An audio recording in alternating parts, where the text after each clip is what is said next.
मोक्ष मिळवायचा आहे ना, मनाला कुठेही कोंडायची गरज नाही, या इंद्रियांना सुद्धा ताब्यात ठेवायची गरज नाही. फक्त एकले अवधान अगदी जीवाचं कान करून मन एकाग्र करून प्रेमानं जर तुम्ही श्रवण केला ना, तर त्या श्रवणामध्येच काय होतं, आपोआप मोक्ष मिळतो. म्हणजे असं श्रवण करणाऱ्याला वेगळं मनन आणि निधिध्यासन करण्याची सुद्धा गरज नाही.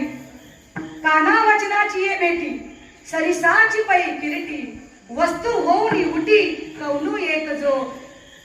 श्री गुरूंच्या मुखातून ते नाम यावं तत्वमसी आणि या शिष्यानं ते ऐकावं, अहम ब्रह्मास्मी लगेच अनुभूती यावी. इतकं संतांचा संग महत्वाचा आहे. म्हणून संतांच्या संगतीमध्ये जायचं आणि भगवंताच्या नामाचं श्रवण करायचं. इतकाच लाभ नाही तर त्यांचं उष्ट खाण्याचा सुद्धा लाभ होईल.